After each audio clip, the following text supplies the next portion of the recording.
Bienvenue à tous, vous trouverez dans cette vidéo une méditation guidée selon les techniques et les enseignements donnés par Paramahansa Yogananda.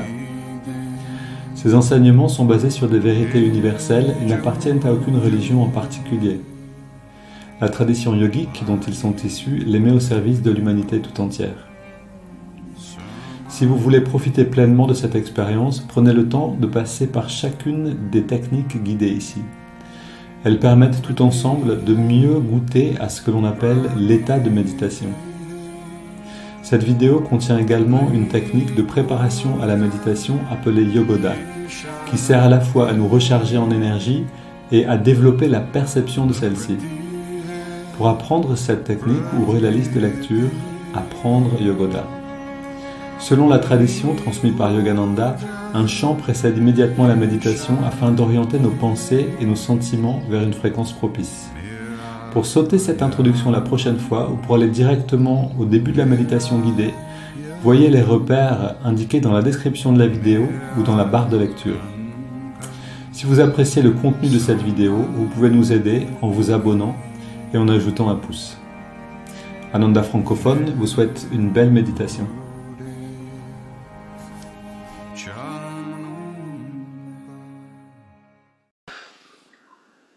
Et donc, bienvenue à tous. On continue avec la lecture de l'autobiographie d'un yogi, ce qui, d'ailleurs, une nouvelle version serait bientôt, va peut-être bientôt sortir, enfin d'ici 6 mois quand même, une version un petit peu plus de poche.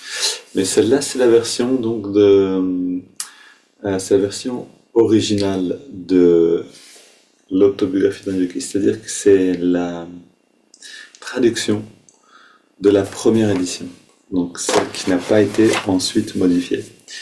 Et donc vous avez tous les passages à l'intérieur. Alors je vous lis un petit passage sur le Kriya Yoga. Le Kriya Yoga, donc vous trouverez ça dans, d'ailleurs c'est dans quel chapitre? Chapitre 26, la science du Kriya Yoga.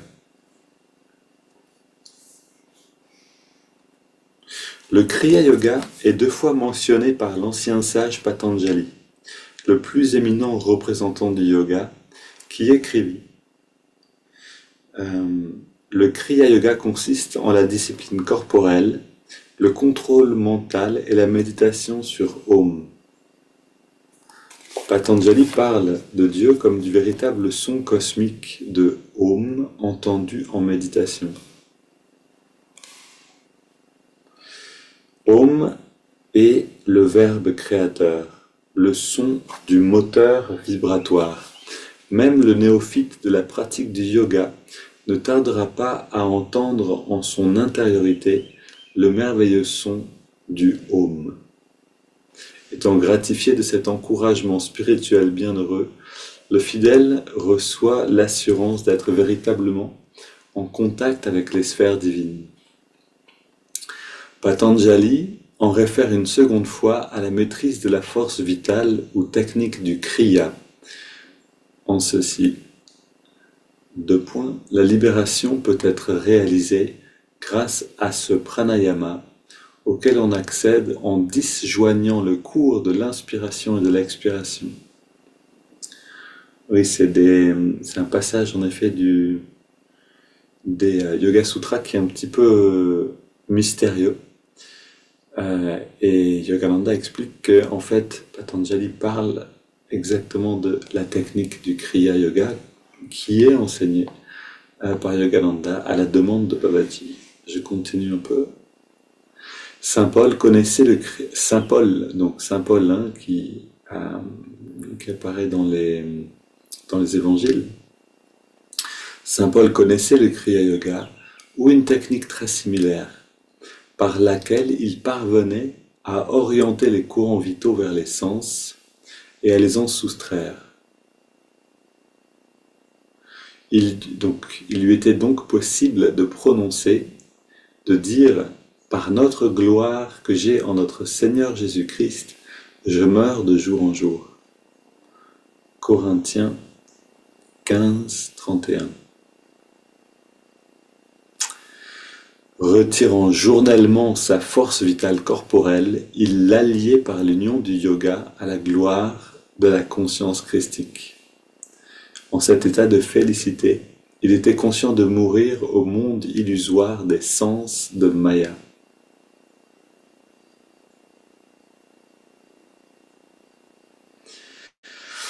Alors il y a des choses que je voudrais reprendre un petit peu alors, qui sont une motivation bien sûr pour pratiquer le kriya ou si on ne le pratique pas encore pour l'apprendre. Si vous sentez une attirance pour cet enseignement, tous ceux qui ont lu peut-être l'autobiographie d'un yogi, il y a un moment où ce texte résonne. Si vous sentez cet appel, n'hésitez pas à nous écrire pour suivre le cours qui mène à l'initiation au kriya. Mais je voudrais reprendre une chose. D'abord, le premier passage de Patanjali qui est cité dans les Yoga Sutras, donc c'est dans le deuxième chapitre. Donc le Kriya Yoga consiste en la discipline corporelle, le contrôle mental et la méditation sur le Om. Alors c'est intéressant parce que là il parle en fait littéralement de des différentes techniques que Yogananda est venu nous enseigner. La discipline corporelle, donc on a en effet les asanas dans le yoga, mais on a aussi Yogoda qui nous permet d'apprendre à contrôler le corps, littéralement à discipliner l'énergie qui passe à travers le corps, à la diriger là où on souhaite. Le contrôle mental, c'est cette technique de concentration qu'on pratique en particulier avec la technique Rongso, et la méditation sur Om. Alors cette technique, je voulais montrer partiellement, je ne peux pas vous la montrer exactement puisqu'elle fait partie de l'initiation. Elle vient un petit peu avant l'initiation dans le 4e module. Mais on pratique une forme de méditation sur le son du Om, tout de même. Et donc là, il en cite 3. Et la dernière, en fait, c'est vraiment la libération peut être réalisée. Donc c'est 4 techniques, en fait, qui est venu à nous enseigner Yogananda. La 4e étant le pranayama, qui s'appelle, en fait, le kriya. Et Patanjali en parle de cette manière. La libération peut être réalisée grâce à ce pranayama, auquel on accède en disjoignant le cours de l'inspiration et de l'expiration. On a aussi une autre traduction qui dit « l'inspiration se fond dans l'expiration et l'expiration se fond dans l'inspiration ». Et qu'est-ce qui se passe quand ça se produit? Donc quand on pratique le pranayama, le kriya yoga on pourrait dire de Patanjali en fait, c'est celui de Babaji, celui qui nous a été enseigné par Yogananda. À un certain moment, les courants vitaux se retirent des sens, complètement. Et c'est pour cette raison que saint Paul pouvait dire en effet « je meurs de jour en jour ». La force vitale se retire du corps qui semble être mort ou immobile, rigide. Le yogi est cependant pleinement conscient de sa conscience corporelle d'animation suspendue. Ce que ça veut dire, animation suspendue? Ça veut dire que, en fait, toutes les fonctions vitales sont en pause. C'est assez étonnant, c'est-à-dire que le cœur est en pause, la respiration s'arrête un instant, et pourtant, on reste complètement conscient.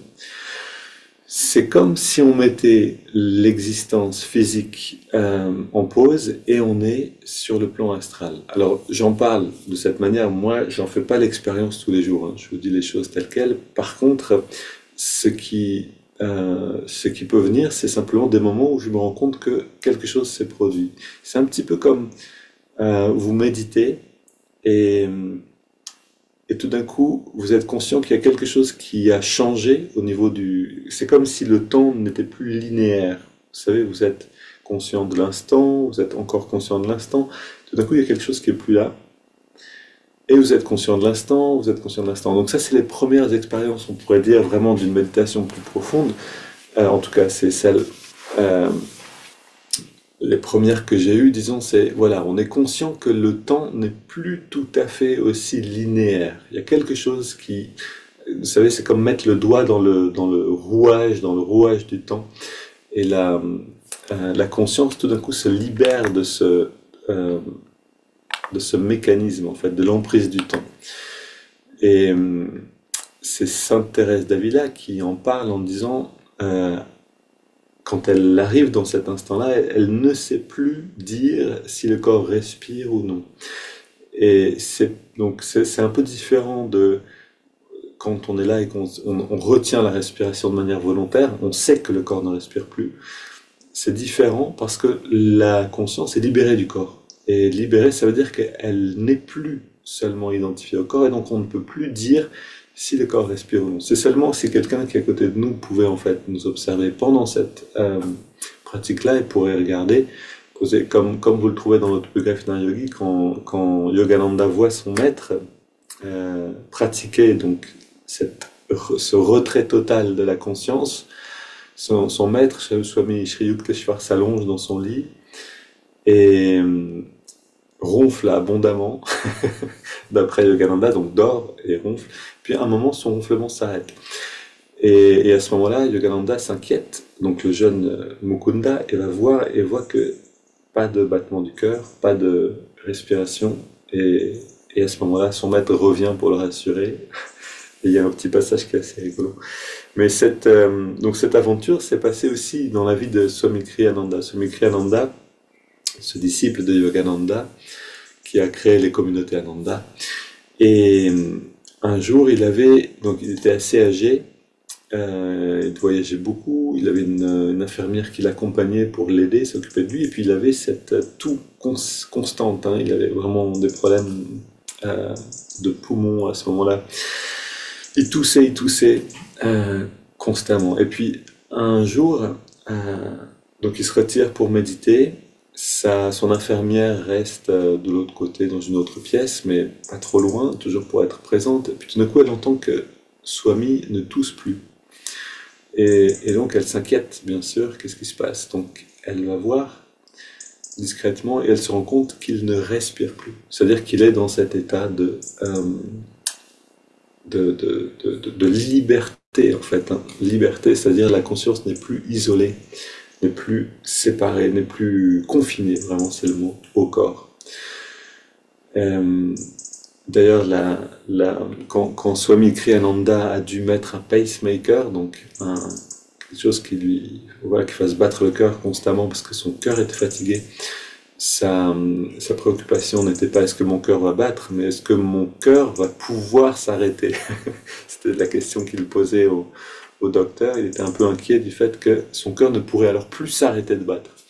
Ce qui est une préoccupation un peu originale, mais compréhensible pour un yogi. Alors, est-ce que nous, on va bientôt arriver à tout ça? En réalité, c'est possible. C'est-à-dire que à partir du moment où on entre dans cette pratique, on va voir un bien-être qui s'approfondit. Ça, c'est le premier effet, on pourrait dire, évident de la méditation. On commence à sentir que ça nous plaît. On commence à sentir une soif même de méditer. Si on ne médite pas, il y a quelque chose qui manque dans la journée. C'est le premier signe, c'est vraiment important de le voir, de passer par là, et puis d'arriver à ce moment où une journée sans méditation, c'est une journée perdue. Parce qu'on est simplement plus autant en contact avec nous-mêmes. Donc le monde a moins de sens, on pourrait dire la vie a moins de sens. Ensuite, petit à petit, on entre dans des expériences différentes. Et là, je ne peux pas vraiment en parler de manière générale complètement, parce que ça va dépendre vraiment de chacun. On vient aussi, on retrouve souvent cet enseignement, c'est-à-dire Yogananda l'explique, quand on a reçu un enseignement spirituel, dans notre vie prochaine, on est amené à le retrouver naturellement si on n'a pas atteint encore cette libération totale.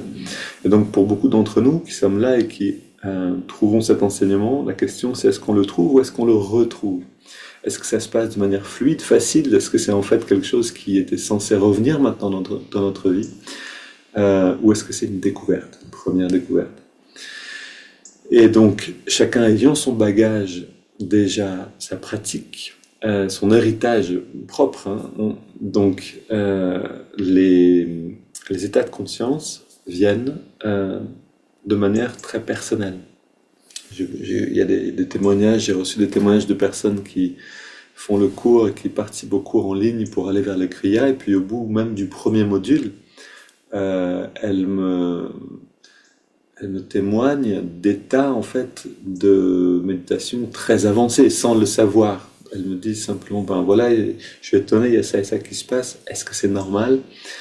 Euh, et oui, c'est normal. En fait, c'est simplement que voilà, il y a certaines personnes qui ont déjà pratiqué longtemps, longtemps avant de venir maintenant retrouver finalement ces techniques. Et donc, qui sont très familiers avec ça. Et donc, hop, on rentre comme un poisson dans l'eau. On commence à peine à méditer. On arrive déjà dans des états assez avancés. Alors, assez de mots. On va maintenant commencer à pratiquer justement. C'est parti. Je vais fermer un instant ici. Et à ceux qui pratiquent depuis un moment déjà et qui pourriez vous dire, ben en fait, moi, j'ai pas ces grands états de méditation. Pourquoi? Et il y a beaucoup de choses qui bougent avec cette pratique de Hongso, qui bouge encore plus vite, si on veut, avec la pratique du Kriya Yoga. C'est pour ça qu'on doit se préparer à ça, sinon on est en surchauffe. Hein. Je vous parlais de cet ami qui vient de passer son initiation, de recevoir l'initiation au Kriya et qui disait waouh, c'est beaucoup. C'est-à-dire, littéralement, son corps a vraiment senti la chose. Elle a dû faire une pause avec son travail. Elle a dû vraiment se reposer pour intégrer cette pratique. Donc c'est quelque chose qui est assez fort. C'est pour ça qu'on se pratique à tous, on se prépare, pardon, à tout ça. Mais ce que je voulais dire, c'est que quand on est dans cette pratique, les choses changent à l'intérieur. Donc la vie va nous faire passer par des endroits, va nous forcer à certains changements en fait, hein, pour pouvoir aller dans ces états de conscience. On peut pas rentrer profondément dans l'expérience de la méditation si on est encore très attaché à certaines choses, à certaines personnes, à certaines situations dans notre vie. Ça ne veut pas dire qu'il faut être indifférent aux gens autour de nous, pas du tout, mais simplement rester libre et les laisser libres aussi. Et tant qu'on est dans certains attachements, ben, la pratique va nous permettre de nous préparer finalement à passer à travers des portes un petit peu moins évidentes, euh, et nous donner la force d'aller de l'autre côté. Et de l'autre côté, oui, on va rentrer dans ces états-là. Et on pourra dire, comme Saint Paul, je meurs de jour en jour, je meurs de jour en jour. Littéralement, je me retire complètement du monde, je n'ai plus aucun attachement. Alors ça, c'est vraiment quelque chose que nous répétait aussi Swami Kriyananda. Il disait, avant de vous endormir chaque nuit, gardez cette pratique-là. Alors, pour ceux qui pratiquent le Kriya, il disait de le faire dans le Kriya, mais pour ceux qui ne le pratiquent pas, offrez simplement, vous inspirez, vous offrez dans l'œil spirituel tous vos attachements, toutes les personnes auxquelles vous êtes attachés, les lieux, les objets qui vous appartiennent, toutes les choses qui sont vraiment, ou tous les petits attachements qui sont créés dans la journée aussi peut-être. Vous pouvez les offrir. Et cette pratique invisible, intérieure, subtile, a son efficacité. Ok, on est parti.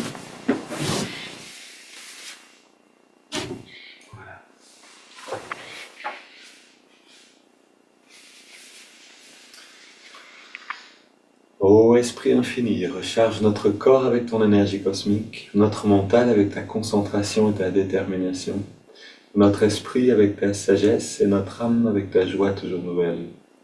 Éternelle jeunesse du corps et de l'esprit, demeure en nous pour toujours. Et c'est parti, une fenêtre bien ouverte, les bras tendus vers l'avant, jambes pliées, inspire, on retend tout ça.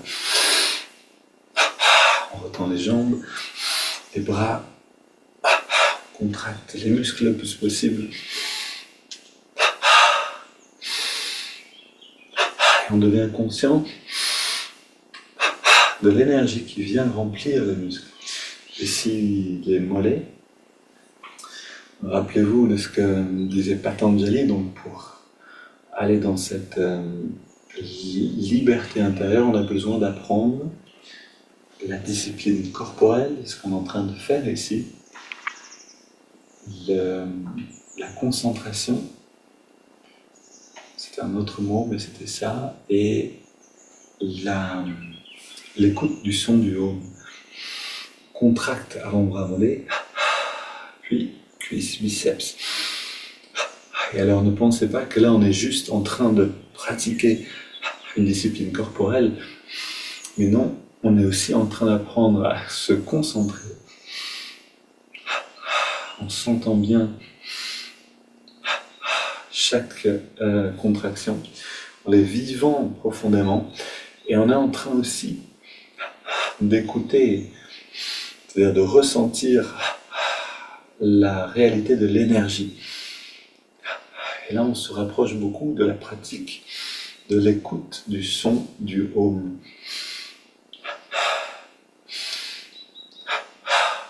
Si vous pouvez sentir l'énergie dans les muscles,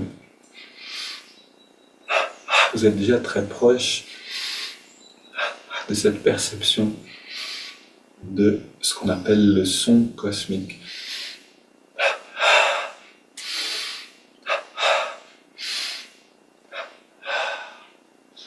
On reste très détendu et on inspire profondément.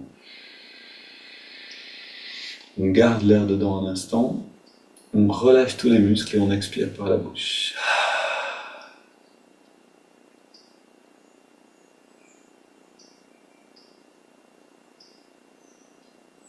Voilà, sentez, sentez. C'est un petit peu comme des bulles de champagne qui remontent dans un verre. Quand on reste immobile, on peut sentir tout ce qu'on a mis en mouvement. On contracte fesse gauche, poitrine à gauche et à droite.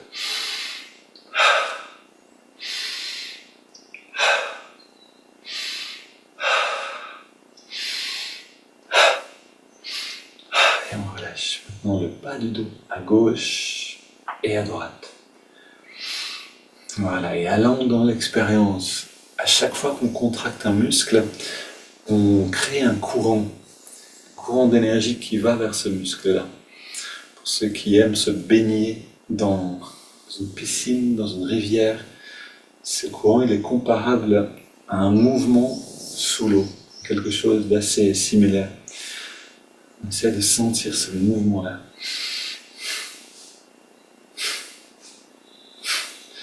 Les mains sur les épaules, 3 cercles vers l'avant.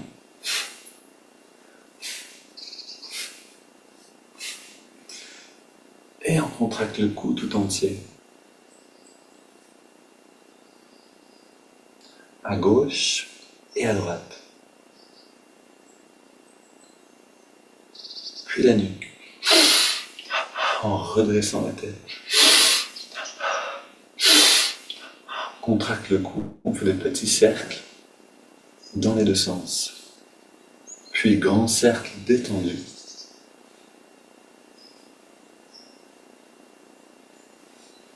Et ensuite, le twist du bas de la colonne.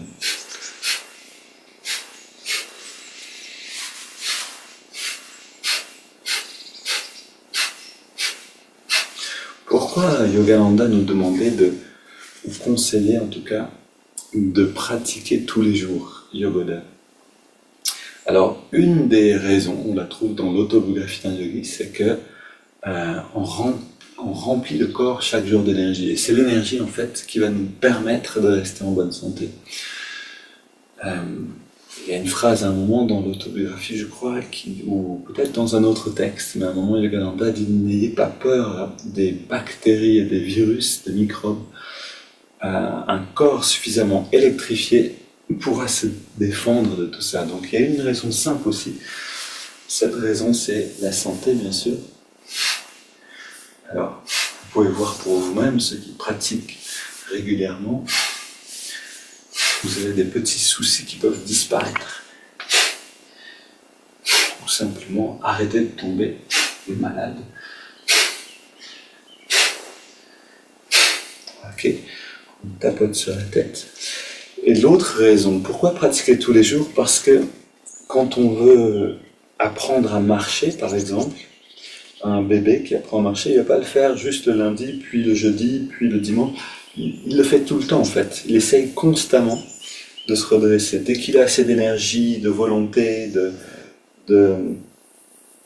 oui, d'équilibre. Il va le faire, il va se redresser, essayer de marcher. Et c'est vraiment ce qu'on essaye de faire, c'est-à-dire que cette perception de l'énergie, de l'astral et du causal, toutes ces dimensions d'existence qui sont là, cachées derrière le corps physique, sont naturelles. On a juste besoin d'apprendre à marcher, c'est-à-dire à les percevoir à nouveau. Ok, on masse dans la nuque et puis on inspire l'énergie par ce passage. Et à chaque fois qu'on l'inspire, on essaie de ressentir. Ou on imagine qu'on ressent. Voilà, et à force d'imaginer, jour après jour, c'est comme le bébé qui s'imagine marcher, c'est son but. Il se voit marcher, il veut marcher. Et à un moment, ça y est, il peut marcher tranquillement, sans que personne ne l'aide. Tous les muscles du corps. Commencez par imaginer que vous ressentez bien l'énergie, vous allez la ressentir.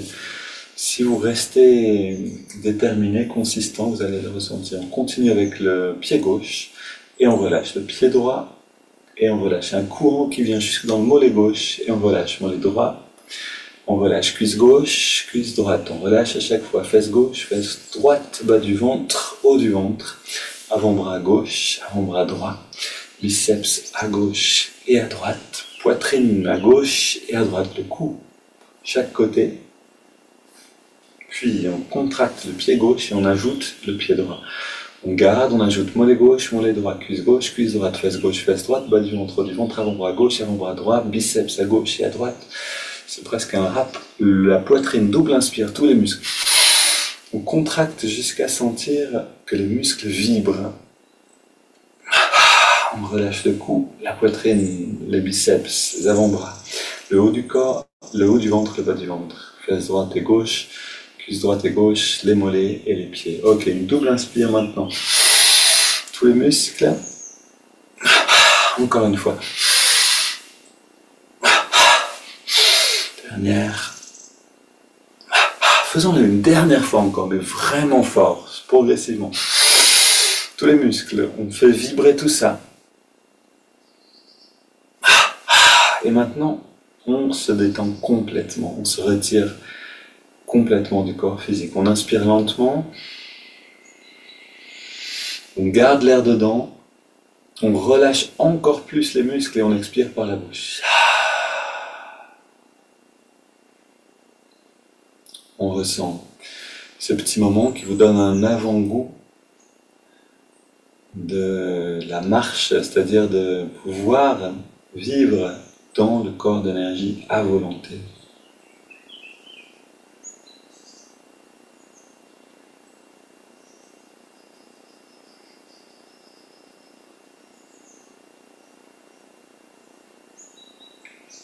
Ok, on continue avec les haltères.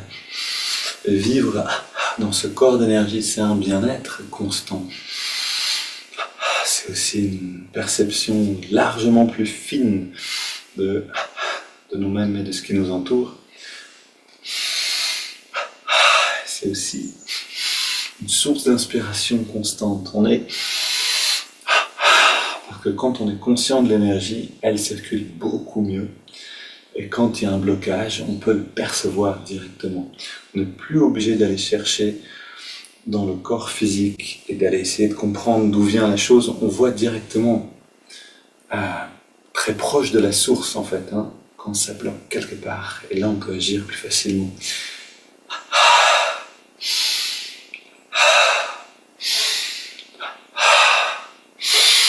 Ok, on ouvre et on ferme les mains. Et toi aussi, ont besoin d'être revitalisés. Puis, grand mouvement des bras.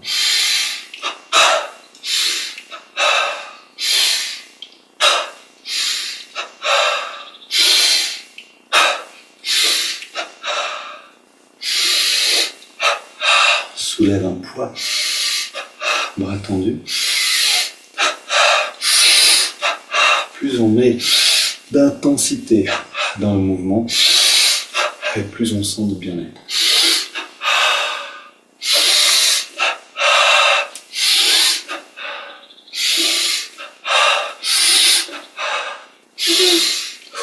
Ok, marche sur place. Et alors là, c'est cet autre enseignement essentiel de Yogananda. C'est on peut décider dans quelle humeur on habite, dans quelle humeur on vit. On va chercher un sourire à l'intérieur et on le garde. Je suis positif, énergique et enthousiaste. On court sur place.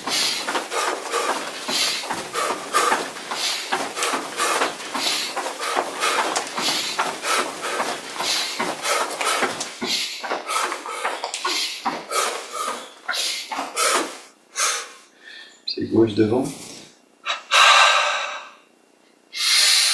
Pied droit.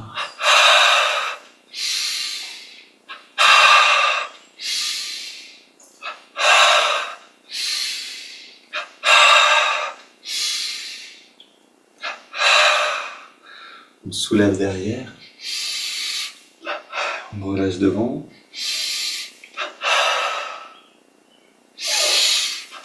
On soulève devant. On relâche derrière. Puis une grande inspire. Expire profondément. Faire rentrer le ventre le plus possible.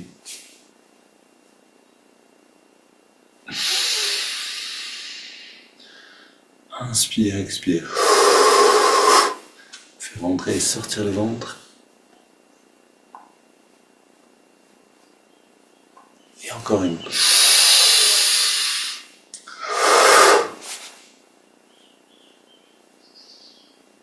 Et on se redresse.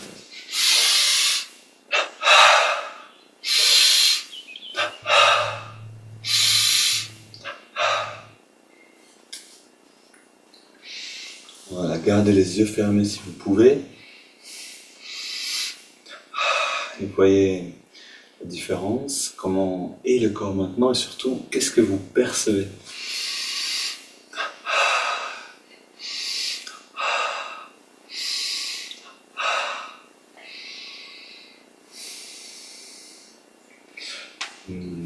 Mouvement pour les hanches, jambes bien tendues.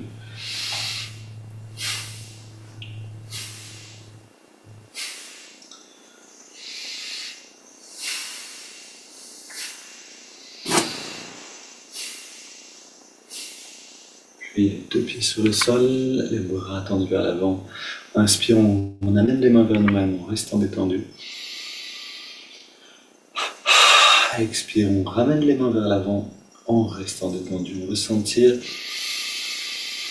à chaque fois qu'on expire, qu'on repousse un petit peu les limites de notre conscience. On va bien au-delà du corps maintenant. On ressent l'espace autour de nous.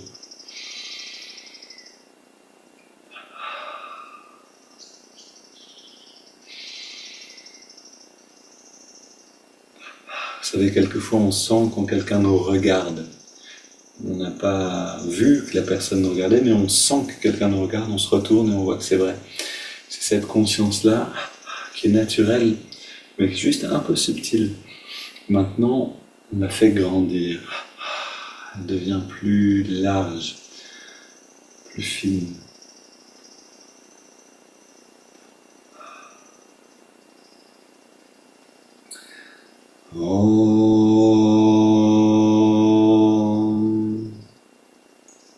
Et on relâche tout. Les yeux fermés.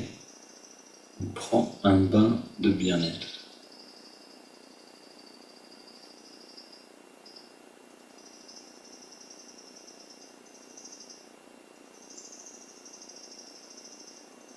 Et là, vous avez à la fois une clé et un indicateur, c'est-à-dire est-ce que je peux rester tranquille?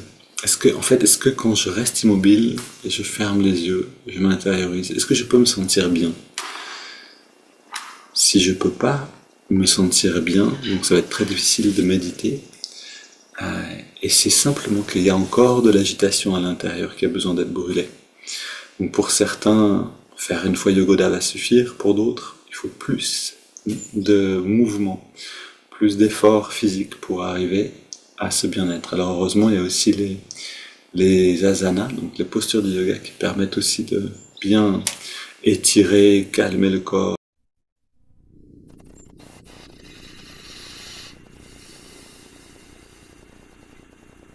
Voilà, aussi prendre une grande respiration, une grande inspire.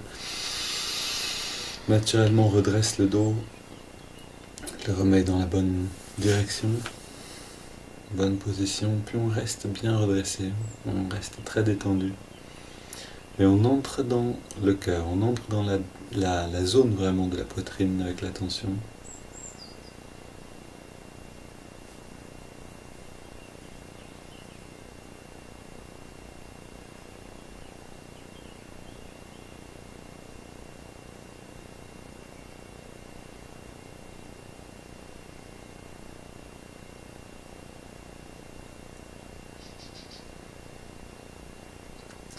Le cœur, c'est un passage pour la conscience. C'est par le cœur qu'on reçoit l'intuition, c'est par le cœur qu'on perçoit des choses plus fines. Et ce chant, donc, qu'on a chanté hier aussi, on garde les chants quelques jours pour aller plus profondément à l'intérieur dans l'expérience, pour justement, par ce chant, appeler à ressentir ce qui est derrière le voile, ce qui est caché aux yeux du corps. C'est parti. Sors de l'obscurité, ô main, baigne-nous dans ta lumière, remplis-nous de lumière. Sors de l'obscurité, ô main, baigne-nous dans ta lumière, remplis-nous de lumière. Sors de l'obscurité, ô main, baigne-nous dans ta lumière. Sors de l'obscurité, ô mer, baigne-nous dans ta lumière, remplis-nous de lumière. Sors de l'obscurité, ô mer, baigne-nous dans ta lumière, remplis-nous de lumière. Sors de l'obscurité, ô mer, baigne-nous dans ta lumière, remplis-nous de lumière. Sors de l'obscurité, ô mer, baigne-nous dans ta lumière. Sors de l'obscurité, ô mer, baigne-nous dans ta lumière, remplis-nous de lumière. Sors de l'obscurité, ô mer, baigne-nous dans ta lumière, remplis-nous de lumière. Sors de l'obscurité, ô mer, baigne-nous dans ta lumière, remplis-nous de lumière.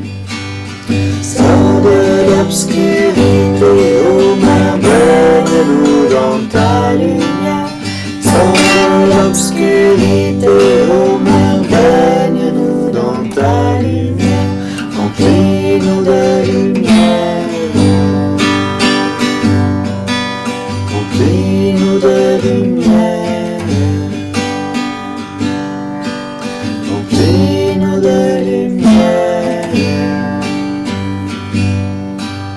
Remplis-nous de lumière.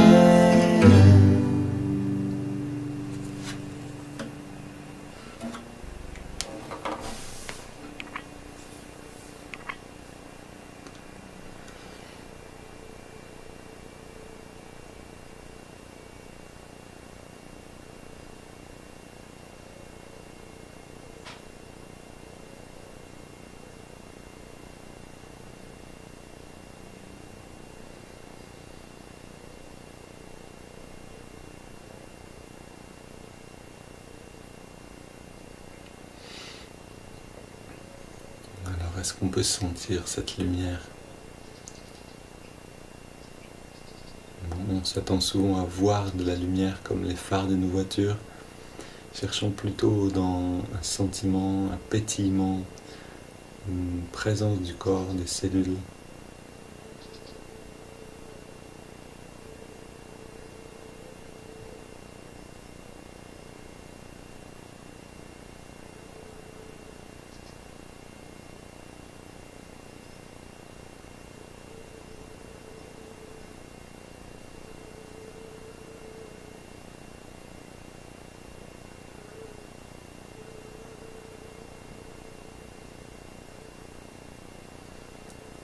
gardons cette belle qualité, on se laisse guider dans les prochains mouvements, prochaines techniques de préparation. On respire profondément.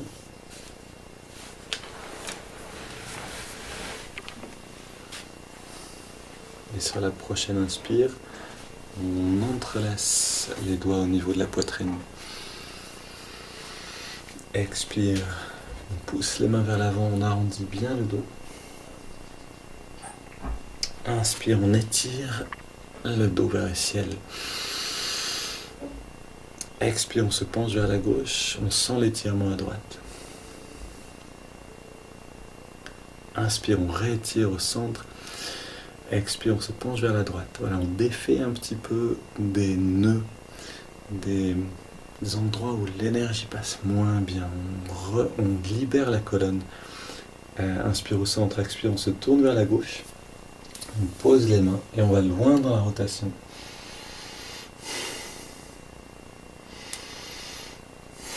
On respire profondément, puis inspire vers le ciel. Expire, on se tourne vers la droite.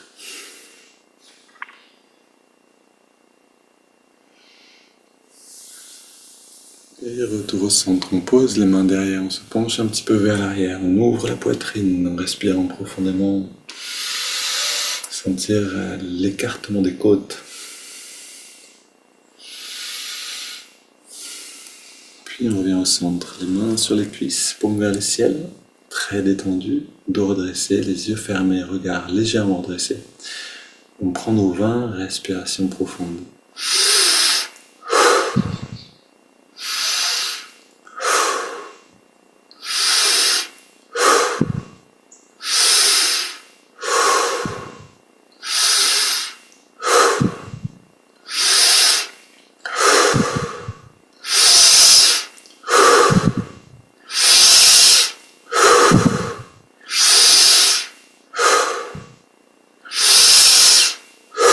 Prenons plus d'air pour les 10 dernières.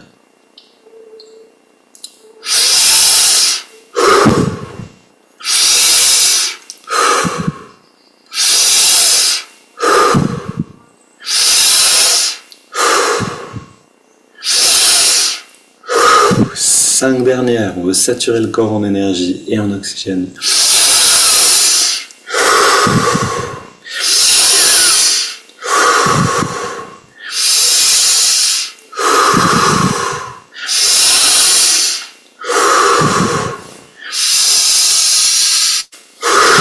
Puis on inspire lentement et profondément et on garde l'air dedans.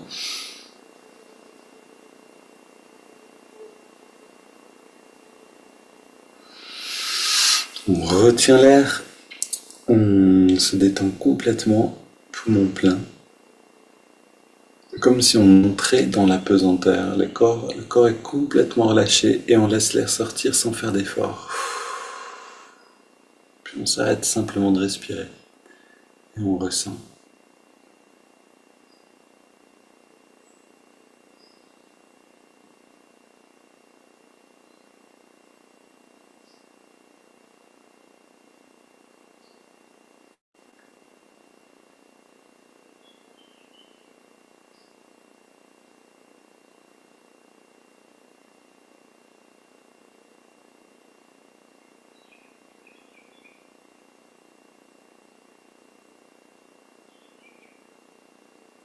Puis on inspire lentement et profondément. On garde l'air dedans encore une fois, les poumons bien pleins, on rentre le ventre, contracte le périnée, on redresse un peu plus le regard, on relâche et on expire.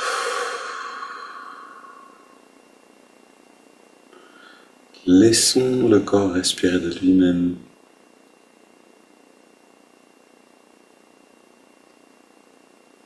Ressentons cet avant-goût de la liberté qui nous attend.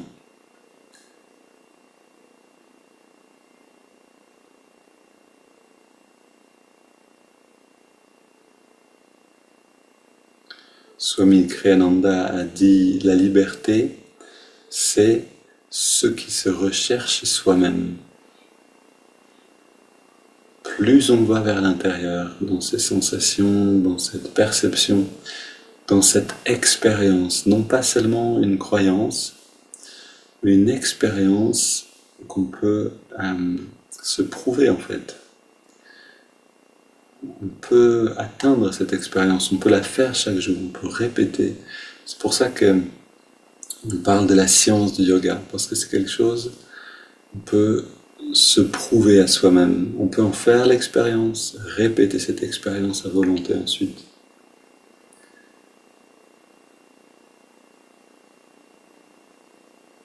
Et donc profitons chaque jour un petit peu plus de liberté, un peu de cette liberté qui vient dans notre perception et qui colore toute notre journée.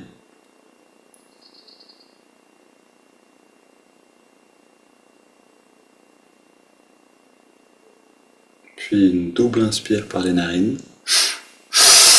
On garde l'air, on contracte tous les muscles, on serre les poings. Expire, on relâche tout, on recommence.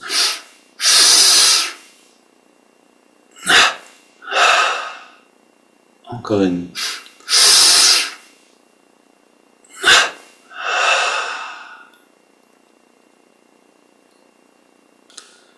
Et on reste maintenant dans la détente. On inspire par les narines sur 5, donc assez lentement. Et pendant qu'on inspire, on ressent l'énergie remonter le long de la colonne. Rappelez-vous, si vous ne la sentez pas, imaginez que vous la ressentez. Cette visualisation, cette volonté exprimée dans cette visualisation va amener le ressenti. C'est parti, inspire.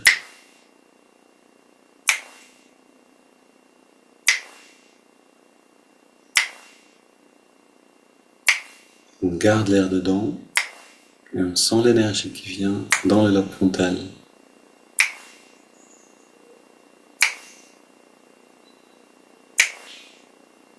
Et puis on expire. Comme si une lumière émanait du lobe frontal, rayonnait dans toutes les directions. Inspire à nouveau.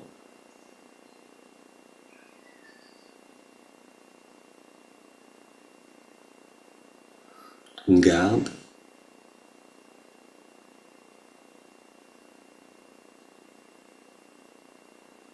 Expire.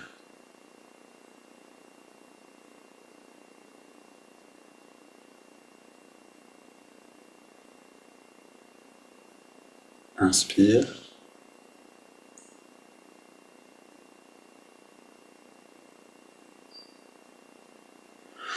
On retient.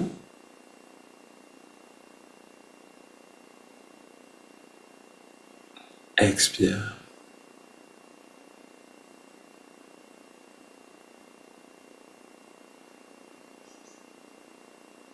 Inspire.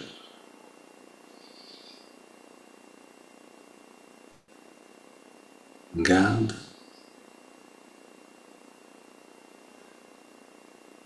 Expire.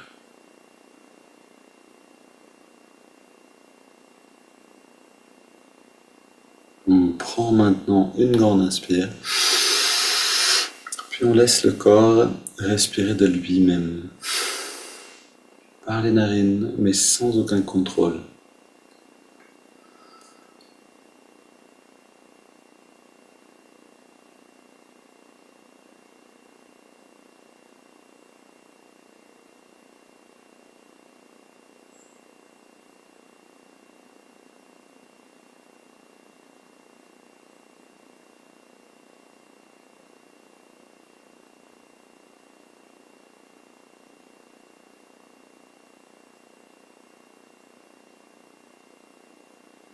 Prenez le temps de prendre conscience. Vous savez, c'est comme quand on mange quelque chose de délicieux.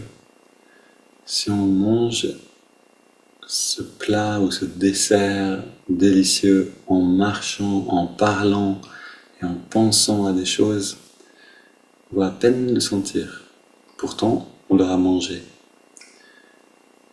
Et ici, c'est pareil. Plus on est tranquille, calme, détendu, attentif.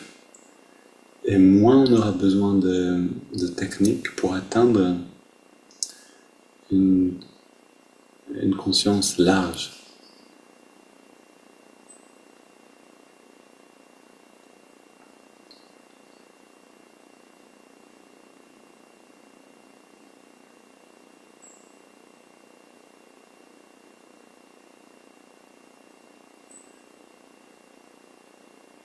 Vous pouvez essayer aussi de répéter une phrase très simple comme comme c'est bon, comme c'est bon.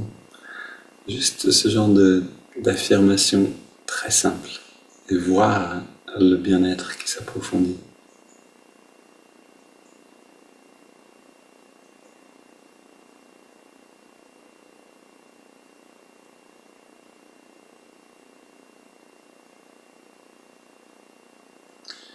On se remet en chemin, on amène l'attention dans les narines, on trouve l'endroit où on sent l'air le mieux.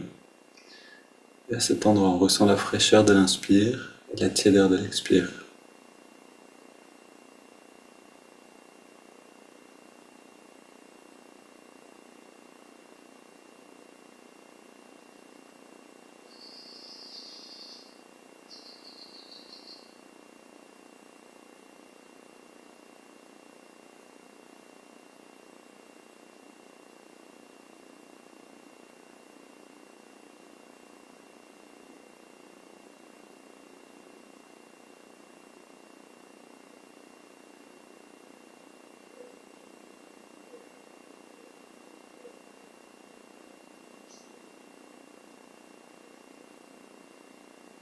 On transpose simplement notre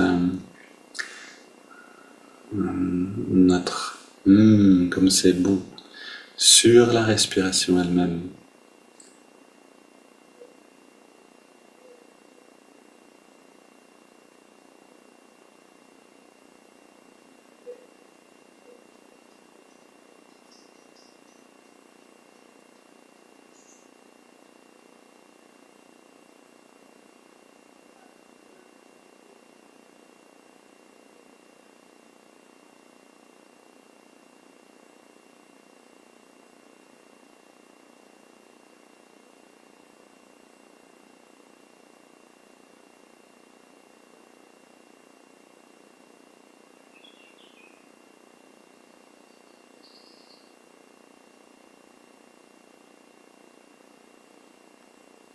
Et puis on ajoute le mouvement de l'index de la main droite. À chaque inspire, l'index revient un tout petit peu à la paume de la main.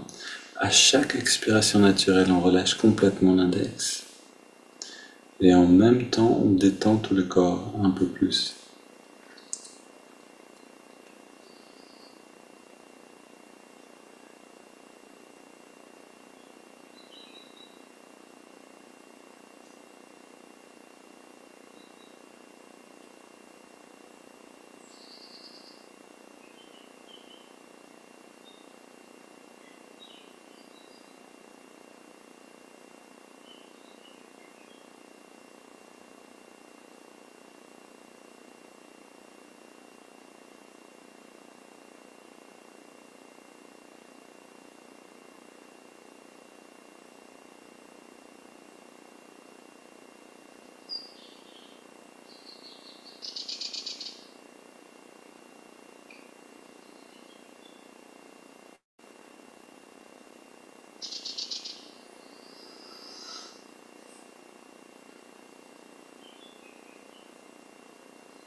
Puis on ajoute le mantra Hong So. Hong qui accompagne l'inspire, So l'expiration naturelle.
Et à chaque fois qu'on peut rester présent aux trois techniques ensemble, on fait un grand pas en avant vers la source de la conscience.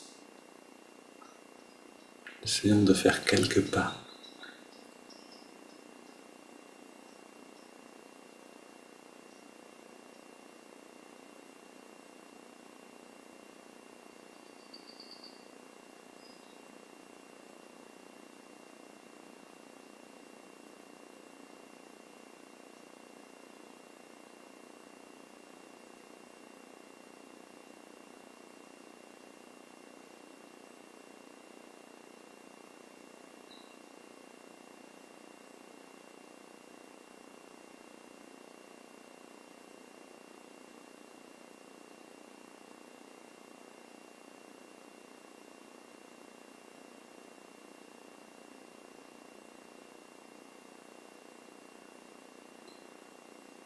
Puis on prend une inspiration profonde. On expire en 3 fois. Un petit moment sans respirer, juste une pause.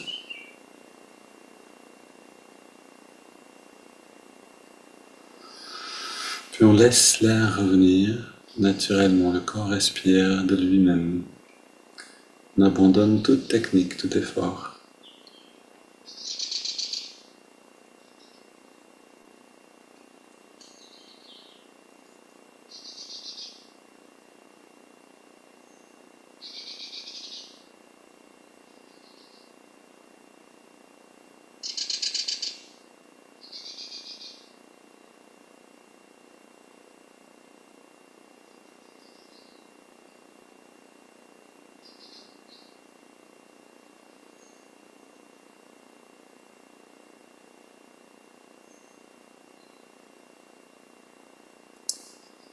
Et là, vous pouvez peut-être ressentir ce que je vous disais tout à l'heure, cette lumière qu'on cherche.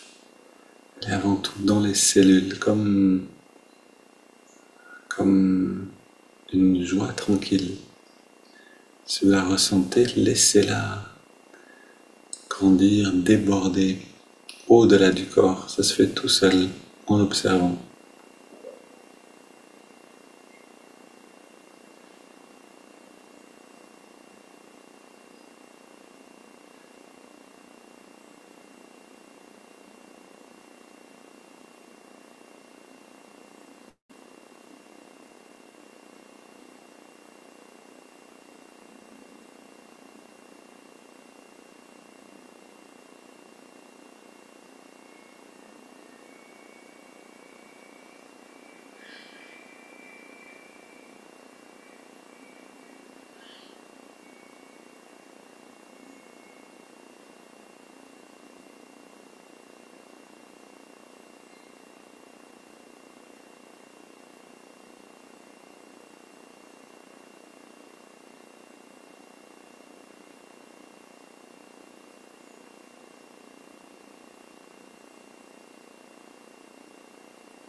Voilà, prolongez, prolongez, restez dans cet état et voyez par vous-même le rythme naturel de votre méditation.